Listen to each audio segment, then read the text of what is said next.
Welcome, Western fans, physical media fans, Criterion fans, fans of collecting. All together today, I at Cody in the Cinema am going through my entire Western collection. I've been excited to do this for quite some time because this is my favorite genre. So stay tuned and see what I have and what you might want to get for your collection. Let's start with my Criterion Collection Western collection. 310 to Yuma, the original, man. Glenn Ford. Oh, I love it. I still, you know what? It's one of my favorite black and whites, period. I think it's a 5-star Western. Now, I added Ace in the Hole, if you haven't seen this Kirk Douglas movie, because Ace in the Hole might as well be a Western. This newspaper reporter goes out and finds a cool story in the New Mexico desert, and I love going to New Mexico. I'm hoping to get together this spring, so had to put it in there. One of the dark, wonderful Billy Wilder films. One I picked up not too long ago with Marlene Dietrich and James Stewart, Destry Rides Again. Beautiful old film, pretty good as a comedy when it wants to be. If you haven't ever seen these two, perfect duo. James Stewart, Marlene Dietrich, like, you gotta love it. The actress from The Blue Angel coming here, reviving her career with this comedy turned drama Western. Destry Rides Again. I did a video of that a little while back. One of my very favorite in this particular stack, a film that totally caught me by surprise. And Roger Corman turned me on to this because I think he worked on the project. This is called The Gunfighter with Gregory Peck. And this is Johnny Ringo in his, cowboy regret days, regretting being an outlaw. Beautiful cinematography, excellent acting, and probably something that even people who aren't traditionally fans of Westerns would like, especially if they're into stuff. Think of, like, if you're into Streetcar Named Desire or something more dramatic like that, you might like this film. One that is more of a modern Western, John Sayles, Lone Star. This was a big release for a lot of people. It is a large cast, but it has a terrific performance, especially from Chris Christopherson. And Lone Star takes place in a desert, and we're trying to figure out exactly what has happened with a murder. It has a small piece from Matthew McConaughey that's pretty good. Not one of my absolute favorites on here, but definitely something a lot of people like out of that modern Western genre. I'll tell you what is one of my favorites. I always wonder, is this in my top 3, 4, 5, 10? I don't know exactly where I put it, but I love McCabe and Mrs. Miller. This is a Robert Altman film. Julie Christie, Warren Beatty, and they are starting a prostitute house. Beautiful cinematography, absolutely incredible performances, and probably the seediest looking bar I've ever seen in a Western. Absolutely entrancing film. Great for a stow day.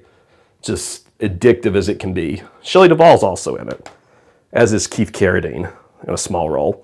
Now, a lot of you that would click on this would probably be a fan of the Val Coomer Tombstone, which I will show later.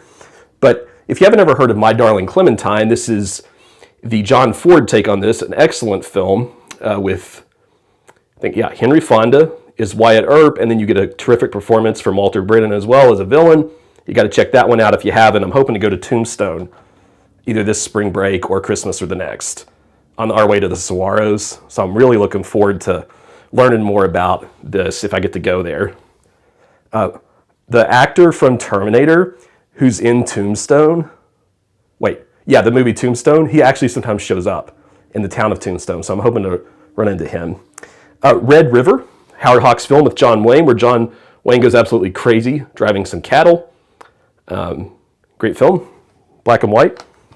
And probably my favorite film on this list, honestly one of the greatest films ever made, and my favorite film from Wim Wenders, the masterpiece that is also in 4K, Paris, Texas. This is a more modern Western where Harry Dean Stanton is found by his brother in the desert. I think parts of it were filmed in Big Bend National Park. Terrific picture, stunning photography. This is one of those movies that will make you cry in multiple scenes, and it does include Paris, Texas. It does include probably the best use of a mirror in movie history, in my opinion, if you haven't seen it. And I'm counting in my stack here as a Western, Thelma and Louise, two outlaws on the run here.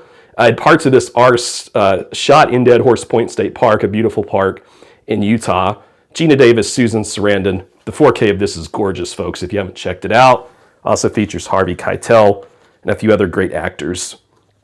And a recent addition to the collection, Anthony Mann, which you'll see a few more times from me, Winchester 73. James Stewart is looking for his rifle that he won in a shootout. Great old black and white, very strong film. Some of the best films in my collection are in this stack here.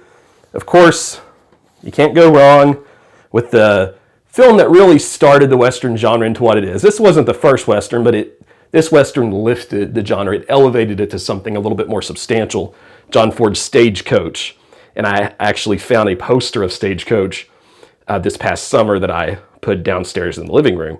This is John Ford's masterpiece about a group that has to try to survive on a stagecoach with John Carradine, Thomas Mitchell, and John Wayne is at some of his best acting in that film, besides maybe something like Red River or The Searchers.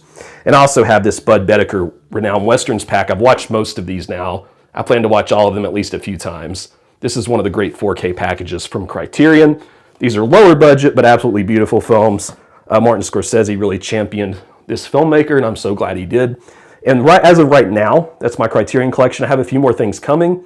Those of you that like Criterions in the Westerns, what do you think I absolutely have to have that I don't? Because I don't have all of them, but I've got quite a few of them.